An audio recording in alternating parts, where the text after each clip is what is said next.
Welcome to money management channel. Market நேற்று வந்து பெரிய மூவ்மெண்ட் இல்லை, இருந்தாலுமே ஃபைனலாக பார்த்தீங்க அப்படின்னா மார்க்கெட் வந்து நெகட்டிவ்ல தான் க்ளோஸ் ஆகிருக்கு. இந்த டைமில் மார்க்கெட் வந்து நெகட்டிவாக இருந்தாலும் ஐபிஓஸ் வந்து நம்பர் ஆஃப் ஐபிஓஸ் வந்து ஓப்பன் ஆகிருக்கு. அதில் பார்த்தீங்கன்னா Bajaj housing finance, Tolins tyres, Kross limited இது எல்லாமே வந்து பார்த்தீங்க அப்படின்னா எக்ஸ்ட்ராடினரியாக சப்ஸ்கிரிப்ஷன் வந்து ஆயிருக்கு. பர்டிகுலராக ரீட்டைல் போர்ஷனில் வந்து அமௌண்ட் வந்து கூஞ்சிருக்கு. ஸோ ரீட்டைல் பர்சன் வந்து கொஞ்சம் கேர்ஃபுல்லாக வந்து இந்த மாதிரி ஐபிஓஸில் அப்ளை பண்ணுங்க. முடிஞ்ச வரைக்கும் குவாலிட்டியான ஐபிஓவில் அப்ளை பண்ணுறதா பெட்டரான ஆப்ஷனாக இருக்கும். அதே மாதிரி இன்னையோட லாஸ்ட் டேட் பார்த்தீங்க அப்படின்னா பிஎன் ஜுவல்லர்ஸ் ஐபிஓ வந்து கம்ப்ளீட் ஆக போகுது. அதுவுமே நல்ல கிரே மார்க்கெட் பிரீமியம்ல தான் மார்க்கெட்டில் ட்ரேட் ஆகிட்டு இருக்கு. வருண் பிவரேஜஸை பற்றி நம்ம ஆல்ரெடி டீட்டெயிலாகவே டிஸ்கஸ் பண்ணியிருந்தோம். இதில் வந்து ஸ்பிளிட் அனௌன்ஸ் பண்ணியிருந்தாங்க. அதுக்கு உண்டான ரெக்கார்ட் டேட் வந்து இப்போ ஃபைனல் பண்ணியிருக்காங்க. ஜெஃப்ரீஸ் வந்து இப்போ ஒரு 28 ஸ்டாக் வந்து பையிங் ரேட் கொடுத்துருக்காங்க. அதில் ஒரு 10 ஸ்டாக்ஸ் வந்து பார்த்தீங்க அப்படின்னா டவுன் கிரேட் ரெக்கமெண்டேஷன்ஸ் கொடுத்துருக்காங்க. இந்த 28 ஸ்டாக்ஸ் பார்த்தீங்க அப்படின்னா எக்ஸலண்டாக பர்ஃபார்ம் பண்ணுற லாங் டேர்ம் ஸ்டாக்ஸாக தான் வந்து அவங்க லாங் டேர்ம் ஸ்டாக்ஸாக கொடுத்துருக்காங்க. மார்க்கெட்டை பொறுத்த வரைக்கும் நேற்று வந்து பெரிய மூவ்மெண்ட் இல்லைனாலும் கடைசியில் மார்க்கெட் க்ளோசிங் டைமில் வந்து நெகட்டிவாக கம்ப்ளீட் ஆச்சு. 122 பாயிண்ட்டுக்கு பக்கமாக வந்து நெகட்டிவாக க்ளோஸ் ஆச்சு. இதில் மார்க்கெட்டை பொறுத்த வரைக்கும் நேற்று எக்ஸலண்டாக பர்ஃபார்ம் பண்ண டாப் கைனஸ்னு பார்த்தீங்க அப்படின்னா பஜாஜ் ஆட்டோஸ் வந்து 4% கிட்ட நல்ல பர்ஃபார்மன்ஸ் கொடுத்துச்சு. பேஜ் இண்டஸ்ட்ரீஸ் ஒரு 3.5%, பர்கர் பெயிண்ட் வந்து ஒரு 2.7%, இன்ஃபோ எட்ஜ் வந்து ஒரு 2.5%, ஏஷியன் பெயிண்ட் வந்து 2.2% கொடுத்துருந்துச்சு. ஸோ இதில் வந்து பார்த்தீங்க அப்படின்னா Bajaj auto, burger paint, Asian paint இதெல்லாம் வந்து ரொம்ப நாள் வந்து நல்லா பர்ஃபார்ம் பண்ணாமல் இருந்த ஸ்டாக் இப்போ வந்து ஓரளவுக்கு மார்க்கெட்டில் நல்லா பர்ஃபார்ம் பண்ணியிருக்கு. மார்க்கெட்டை பொறுத்த வரைக்கும் லாஸ்ட் 2 days வந்து டாடா மோட்டார்ஸ்க்கு கொஞ்சம் நெகட்டிவான நியூஸஸ் வந்ததுனால இப்போ மார்க்கெட்டில் கரெக்ஷன் ஆயிருக்கு. டாடா மோட்டார் ஃபாலை வந்து டெஃபினட்டாக வந்து இது வரைக்கும் டாடா மோட்டார்ஸ் கன்சிடர் பண்ணாதவங்க ஒரு ஆப்பர்ச்சுனிட்டியாக யூஸ் பண்ணிக்கலாம். 5%க்கு மேலே கரெக்ஷன் ஆயிருக்கு. இன்னுமே கொஞ்சம் கரெக்ஷன் ஆகிறதுக்கு வாய்ப்பு இருக்குது. அப்படி கரெக்ஷன் ஆகுது அப்படின்னா அந்த ஆப்பர்ச்சுனிட்டி யூஸ் பண்ணுங்க. டாடா மோட்டார்ஸ் வந்து லாங் டேர்ம் பாயிண்ட் ஆஃப் வியூவில் ஒரு நல்ல வெல்த் கிரியேட் பண்ணுற ஸ்டாக்ஸ் தான். இந்த ஆப்பர்ச்சுனிட்டியை வந்து இன்னும் 1 or 2 days வெயிட் பண்ணாலும் இன்னும் கொஞ்சம் கரெக்ஷன் ஆகிறதுக்கு வாய்ப்பு இருக்குது. அந்த மாதிரி டைமில் உங்களோட அமௌண்ட்டை ஸ்ப்ளிட் பண்ணி ஸ்டெப் பை ஸ்டெப்பாக இதில் இன்வெஸ்ட் பண்ணுங்க. நெக்ஸ்ட் பார்த்தீங்க அப்படின்னா ஆர்த்தி இண்டஸ்ட்ரீஸ், ஜிஎன்எஃப்எஃப்சி, ஓஎன்ஜிசி, ஐஓசி இது எல்லாமே வந்து பப்ளிக் செக்டர்ஸ் கம்பெனிஸ் ஓரளவுக்கு நல்ல கரெக்ஷனை பார்த்துருக்கு. நேற்று மார்க்கெட்டை பொறுத்த வரைக்கும் பஜாஜ் ஆட்டோஸ் வந்து நல்லா பர்ஃபார்ம் பண்ணியிருக்கிறாங்க. வருண் பிவரேஜஸை பொறுத்த வரைக்கும் நம்ம வந்து ஸ்டாக் ஸ்பிளிட்டை பற்றி நம்ம வந்து டீட்டெயிலாக முதல்லயே டிஸ்கஸ் பண்ணியிருந்தோம். இப்போ வந்து பார்த்தீங்க அப்படின்னா ஃபேஸ் வேல்யூ 5 இருக்கிறது இப்போ 2 மாற்ற போகிறக்க. இதுக்கு உண்டான ரெக்கார்ட் டேட் வந்து செப்டம்பர் 12 கொடுத்துருக்காங்க. ஆல்ரெடி வருண் பிவரேஜஸ் பார்த்தீங்க அப்படின்னா ஸ்டாக் ஸ்பிளிட் நடந்துச்சு. ஃபேஸ் வேல்யூ 10 நடந்துச்சு. அப்பயே இந்த ஸ்டாக்கை பற்றி நம்ம டீட்டெயிலாக டிஸ்கஸ் பண்ணோம். மறுபடியுமே பார்த்தீங்க அப்படின்னா 10 இருந்த ரேட்டுக்கே இப்போ கிட்டத்தட்ட ஃபேஸ் வேல்யூ 5 ரீச் ஆயிடுச்சு. இப்போ மறுபடியும் வந்து ஃபேஸ் வேல்யூ வந்து ஸ்பிளிட் பண்ணுறாங்க. ஸோ வருண் பிவரேஜ்லாம் வந்து long term point of view ஒரு நல்ல வெல்த் கிரியேட் பண்ணுறக்கூடிய கம்பெனி தான். எஃப்எம்சிஜியில் வந்து இது ஒரு முக்கியமான கம்பெனியாக இருக்கு. வருண் பிவரேஜஸோட ஸ்டாக் ஸ்பிளிட் வந்து இன்னும் 1 or 2 days ரெக்கார்ட் டேட் வந்து கம்ப்ளீட் ஆயிரும். ஜெஃப்ரீஸ் வந்து இந்தியன் ஸ்டாக் லிஸ்ட்டில் ஒரு சில சேஞ்சஸ் பண்ணியிருக்காங்க. இப்போ வந்து நியூவாக வந்து பார்த்தீங்க அப்படின்னா பையிங் ரெக்கமெண்டேஷன்ஸ் வந்து ஒரு சில ஸ்டாக்ஸுக்கு கொடுத்துருக்காங்க. அதில் வந்து Cholamandala finance, ICICI Lombard, coal India, Siemens India, ITC, HUL, jubilant foods, sun pharma, Zydus life, inter global aviation இது எல்லாமே வந்து பார்த்தீங்க அப்படின்னா பையிங் ரெக்கமெண்டேஷன் கொடுத்துருக்காங்க. ஒரு சில ஸ்டாக்ஸுக்கு வந்து பார்த்தீங்க அப்படின்னா அண்டர் பர்ஃபார்மன்ஸ் ரேட்டிங் கொடுத்துருக்காங்க. அதில் வந்து Petronet LNG, mankind pharma, SRF, Dixon technologies, Tata power, IEX, Whirlpool இது எல்லாமே பார்த்தீங்க அப்படின்னா டவுன் கிரேட் பண்ணியிருக்காங்க. ஸோ நம்ம வந்து லாங் டேர்ம் பாயிண்ட் ஆஃப் வியூவில் ஒரு சில குவாலிட்டியான ஸ்டாக்ஸை பற்றி நம்ம டீட்டெயிலாகவே டிஸ்கஸ் பண்ணியிருக்கிறோம்.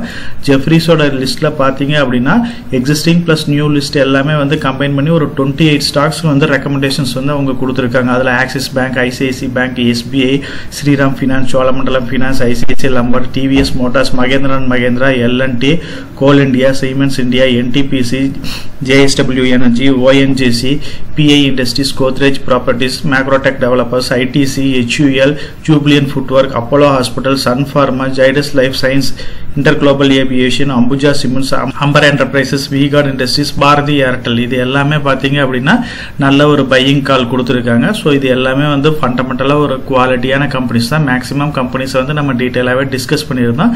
லாங் டேர்ம் பாயிண்ட் ஆஃப் வியூக்கு இந்த ஸ்டாக்ஸ் எல்லாமே வந்து ஒரு நல்ல வெல்த் கிரியேட் பண்ணுற ஸ்டாக்ஸாக தான் இருக்குது. ஐபிஓவை பொறுத்த வரைக்கும் மார்க்கெட்ல வந்து எக்ஸலண்டா பர்ஃபார்ம் பண்ணிட்டு இருக்காங்க. ஸோ செபி கூட இப்போ ரீசன்ட் டைம்ல வந்து நிறைய இன்ஸ்ட்ரக்ஷன் கொடுத்தாங்க. ஐபிஓல வந்து கொஞ்சம் கேர்ஃபுல்லா எல்லாருமே ரீட்டைல் பர்சன்ஸ் வந்து பார்ட்டிசிபேட் பண்ணணும் அப்படின்ற மாதிரி சொல்லியிருந்தாங்க. பஜாஜ் ஹவுசிங் ஃபைனான்ஸோட ஐபிஓ இப்பதான் கம்ப்ளீட் ஆயிருக்கு. டாலின் டயர்ஸோட ஐபிஓவும் கம்ப்ளீட் ஆயிருக்கு. அதே மாதிரி கிராஸ் லிமிடெட் ஐபிஓவும் வந்து கம்ப்ளீட் ஆயிருக்கு. மார்க்கெட்டை பொறுத்த வரைக்கும் ரீட்டைல் போர்ஷனும் சரி ஓவரால் சப்ஸ்கிரிப்ஷன் எல்லாமே நல்ல ஒரு ஹெல்த்தியான சப்ஸ்கிரிப்ஷன் ஆயிருக்கு. பஜாஜ் ஹவுசிங் ஃபைனான்ஸை பொறுத்த வரைக்கும் 65 டைம்ஸ்க்கு மேல ஓவர் சப்ஸ்கிரைப் ஆயிருக்கு. ரிமைனிங் ஐபிஓ எல்லாமே வந்து 15 டைம்ஸ்க்கு மேல ஓவர் சப்ஸ்கிரைப் ஆயிருக்கு. ஸோ மார்க்கெட்டை பொறுத்த வரைக்கும் ஐபிஓக்கு நல்ல டிமாண்ட் இருக்கு. இந்த பீக்கை யூஸ் பண்ணி நம்பர் ஆஃப் கம்பெனிஸ் வந்து ஐபிஓ வந்து மார்க்கெட்ல வந்து இன்ட்ரோடியூஸ் பண்ணிட்டு இருக்காங்க. பஜாஜ் ஹவுசிங் ஃபைனான்ஸை பொறுத்த வரைக்கும் நம்ம டீடைலாவே டிஸ்கஸ் பண்ணோம். நேற்று டேட்ல 4 மணி டைம்லயே பாத்தீங்க அப்படின்னா 64 டைம்ஸ்க்கு மேல இது வந்து ஓவர் சப்ஸ்கிரைப் ஆயிருந்துச்சு. ஸோ கிரே மார்க்கெட் பிரீமியம் வந்து இப்போ வந்து நல்ல ஒரு லிஸ்டிங் கெயின் கொடுக்கறதுக்கு நிறைய வாய்ப்பு இருக்கு. ரிமைனிங் ஸ்டாக்ஸ்னு பாத்தீங்க அப்படின்னா ஓரளவுக்கு மார்க்கெட்ல வந்து 20% வந்து கிரே மார்க்கெட் பிரீமியம்ல தான் வந்து ட்ரேட் ஆயிட்டு இருக்கு. ஸோ மார்க்கெட்டை பொறுத்த வரைக்கும் இது எல்லாம் லிஸ்ட் ஆகிறப்ப தான் நமக்கு கிரே மார்க்கெட் பிரீமியம் இது எல்லாமே அச்சீவ் ஆகுது அப்படிங்கறத பத்தி நமக்கு டீடைலாவே தெரியும். பஜாஜ் ஹவுசிங் ஃபைனான்ஸை வந்து நம்ம இப்போ வந்து ஐபிஓல டெஃபினட்டா வந்து long term point of view சரி ஷார்ட் டேர்ம் ப்ராஃபிட்டுக்கு வந்து இதை புக் பண்ணலாம் அப்படின்ற மாதிரி நம்ம டீடைலாவே டிஸ்கஸ் பண்ணியிருந்தோம். அது இல்லாம ஷேர் ஹோல்டரா பஜாஜ் ஃபின்சர்வ்லயே பஜாஜ் ஃபினான்ஸையும் வச்சிருந்தோம் அப்படின்னாலும் வந்து நீங்க ஷேர் ஹோல்டர் போர்ஷன்லயே அப்ளை பண்ணுங்க அப்படின்ற மாதிரி நம்ம டிஸ்கஸ் பண்ணியிருந்தோம். அதே மாதிரி நம்ம சேனல் சப்ஸ்கிரைபர்ஸ் எல்லாமே வந்து பாத்தீங்க அப்படின்னா இந்த ஐபிஓக்கு வந்து மேக்ஸிமம் அப்ளை பண்ணியிருக்கிறாங்க.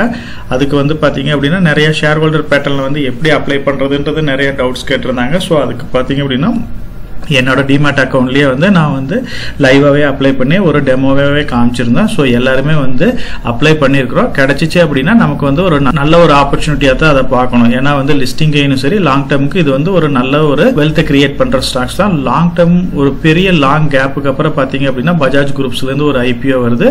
ஸோ இந்த ஐபிஓ வந்து நம்ம வெயிட் பண்ணி பார்க்கலாம் யார் யாருக்கு அலாட்மெண்ட் கிடைக்குது அப்படின்ட்டு. நெக்ஸ்ட் பாத்தீங்க அப்படின்னா மார்க்கெட்ல வந்து இன்னைக்கு வந்து க்ளோஸ் ஆகிற ஐபிஓ அப்படின்னு பாத்தீங்கன்னா பிஎன் ஜுவல்லர்ஸ் வந்து க்ளோஸ் ஆகுது. ஸோ இதுவும் வந்து பாத்தீங்க அப்படின்னா ஒரு ஜுவல்லரி பேஸ் கம்பெனி. இதுக்கு கிரே மார்க்கெட் பிரீமியம் பாத்தீங்க அப்படின்னா மார்க்கெட்ல 53% இருக்கு. அதாவது 255 ரூபா வந்து பிளஸ்ல வந்து இந்த ஐபிஓ வந்து ஓபன் ஆகிறதுக்கு நிறைய வாய்ப்பு இருக்கு. ஜுவல்லரி பிசினஸை பொறுத்த வரைக்கும் நல்ல டிமாண்ட் இருக்கிற பிசினஸ் தான், ஒரு சேஃபான பிசினஸ் தான். மார்க்கெட்டை பொறுத்த வரைக்கும் பாத்தீங்க அப்படின்னா number of company jewellery companies வந்து லிஸ்ட் ஆயிருக்கு. இந்த ஐபிஓ வந்து செப்டம்பர் 10th ஓபன் ஆகி 12th வந்து கம்ப்ளீட் ஆகுது. அலாட்மெண்ட் பாத்தீங்க அப்படின்னா 13 அன்னைக்கு நடக்குது. ரீஃபண்ட் வந்து 16 அன்னைக்கு நடக்குது. டிமேட் அக்கௌண்ட்ல ஷேர்ஸ் கிரெடிட் ஆகுது 16 அன்னைக்கு. ஐபிஓ லிஸ்டிங் வந்து 17 இருக்கு. இந்த கம்பெனியை பொறுத்த வரைக்கும் நல்ல ஒரு ரெவன்யூவை கிரியேட் பண்ணிக்கிட்டு தான் இருக்கு. 22ல வந்து இந்த கம்பெனி வந்து ப்ராஃபிட் ஆஃப்டர் டாக்ஸ் வந்து 70 கோடிக்கு மேல ஏர்ன் பண்ணியிருக்காங்க. 23ல 93 கோடிக்கு மேல ஏர்ன் பண்ணியிருக்காங்க. 24ல வந்து 154 கோடிக்கு மேல ஏர்ன் பண்ணியிருக்காங்க. இந்த கம்பெனிக்கு காம்படிட்டர்ஸ் அப்படின்னு பாத்தீங்க அப்படின்னா கல்யாண் ஜுவல்லர்ஸ் இருக்கு, செனா கோல்டு லிமிடெட் இருக்கு, தங்கமயில் ஜுவல்லர்ஸ் இருக்கு. இது இல்லாம பெரிய கம்பெனியா டைட்டன் கம்பெனிஸ் இருக்கு. ஸோ இந்த மாதிரி கம்பெனிஸ் வந்து நம்பர் ஆஃப் கம்பெனிஸ் இருந்தாலும் கோல்டு கம்பெனிஸ்க்கு மார்க்கெட்ல வந்து ஒரு நல்ல பிரீமியம்ல தான் ட்ரேட் ஆயிட்டு இருக்கு. எல்லா கம்பெனியுமே கொஞ்சம் ஓவர் வேல்யூஷன்ல தான் ட்ரேட் ஆயிட்டு இருக்கு. ஸோ இந்த கம்பெனியை பொறுத்த வரைக்கும் நமக்கு கிரே மார்க்கெட் பிரீமியம் இருக்கு. ஸோ லிஸ்டிங் கெயின்கோசரம் இந்த கம்பெனியில் அப்ளை பண்றவங்கன்னு நினைக்கிறவங்க அப்ளை பண்ணுங்க. நான் வந்து இந்த ஸ்டாக்கை வந்து லிஸ்டிங் கெயின்கோசரம் அப்ளை பண்ணலான்ட்டு தான் இருக்கிறேன். இன்னைக்கு லாஸ்ட் டே அப்படிங்கிறதுனால இன்னைக்கு வந்து மார்னிங் வந்து நான் அப்ளை பண்ணலான்னு இருக்கிறேன். ஸோ நீங்களும் வந்து இந்த ஸ்டாக்கை வந்து நல்லா அனலைஸ் பண்ணி பார்த்துட்டு அதுக்கப்புறம் வந்து லிஸ்டிங் கெயினுக்கா இல்லை லாங் டேர்முக்கா அப்ளை பண்ணலாம் அப்படிங்கிறத வந்து டிசைட் பண்ணுங்க. நம்ம சேனலை பொறுத்த வரைக்கும் நம்ம சேனலை வந்து சப்ஸ்கிரைப் பண்ணிட்டு ஒரு 50% பார்க்குறாங்க. சப்ஸ்கிரைப் பண்ணாம ஒரு 50% பார்த்துட்டு இருக்கிறாங்க. சப்ஸ்கிரைப் பண்ணாத ஃப்ரெண்ட்ஸ் நம்ம சேனலை வந்து சப்ஸ்கிரைப் பண்ணி சப்போர்ட் பண்ணுங்க. நம்ம சேனல் மெம்பர் கம்யூனிட்டியில போர்ட்ஃபோலியோ அப்டேட், அதாவது என்னோட போர்ட்ஃபோலியோல என்ன ஸ்டாக் பை பண்றேன், என்ன ஸ்டாக் செல் பண்றேன், என்னென்ன சேஞ்சஸ் பண்ணிட்டு இருக்கேன், இதை பத்தி இன்ஃபர்மேஷன்ஸ் வந்து ஷேர் பண்ணிட்டு இருக்கேன். டெய்லி மார்க்கெட் அப்டேட் வந்து முடிஞ்ச வரைக்கும் போஸ்ட் பண்ணிட்டு இருக்கேன். கார்பரேட்ல என்னென்ன ஈவென்ட் இருக்கு, நம்மளோட இந்திய எக்கனாமியை பத்தி ஒரு சில யூஸ்ஃபுல்லான இன்ஃபர்மேஷன்ஸ் எல்லாமே ஷேர் பண்ணிட்டு இருக்கோம். மெம்பர் கம்யூனிட்டியில ஜாயின் பண்ணி இதை ரெகுலரா ஃபாலோ பண்ணீங்க அப்படின்னா உங்களுக்கு நாலேஜ் இம்ப்ரூவ் ஆகிறது மட்டும் இல்லாம உங்களோட போர்ட்ஃபோலியோவை ஹெல்த்தியா பில்ட் பண்றதுக்கு எல்லா வகையிலையும் சப்போர்ட்டிவா இருக்கும். இப்ப டிஸ்கஸ் பண்ண இன்ஃபர்மேஷன் எல்லாம் உங்களுக்கு யூஸ்ஃபுல்லா இருக்கும்னு நினைக்கிறேன். இந்த வீடியோ உங்களுக்கு யூஸ்ஃபுல்லா இருந்துச்சு அப்படின்னா நம்ம சேனலை வந்து சப்ஸ்கிரைப் பண்ணுங்க, நம்ம வீடியோவை லைக் பண்ணுங்க, ஷேர் பண்ணுங்க. கமெண்ட் செக்ஷன் ஓப்பன்ல தான் இருக்கு. சோ இந்த வீடியோ பத்தி உங்களோட ஒப்பீனியன் என்ன, இதுல என்னென்ன டவுட்ஸ் இருக்கு அப்படின்னு நீங்க கமெண்ட் செக்ஷன்ல போஸ்ட் பண்ணீங்க அப்படின்னா உங்களுக்கு மட்டும் இல்லாம நம்ம வியூவர்ஸ் எல்லாத்துக்குமே நல்ல ஒரு சப்போர்ட்டிவா இருக்கும். நான் ஒரு செபி ரிஜிஸ்டர்ட் அட்வைசர் கிடையாதுங்க. நம்ம சேனலில் போடுற வீடியோக்கள் எல்லாமே வந்து பார்த்தீங்கன்னா எஜுகேஷனல் ஆர் இன்ஃபர்மேஷன் பர்பஸ்க்கோசரம் போஸ்ட் பண்ணுற வீடியோக்கள் தாங்க. இன்வெஸ்ட்மெண்ட்னா கண்டிப்பாக ரிஸ்க் இருக்கும். அதனால நீங்கள் உங்கள் ஃபினான்ஷியல் அட்வைசர்கிட்ட டிஸ்கஸ் பண்ணியோ இல்லை நீங்களா ஓன் டிசிஷன் எடுத்தோ இன்வெஸ்ட் பண்ணுங்கள்.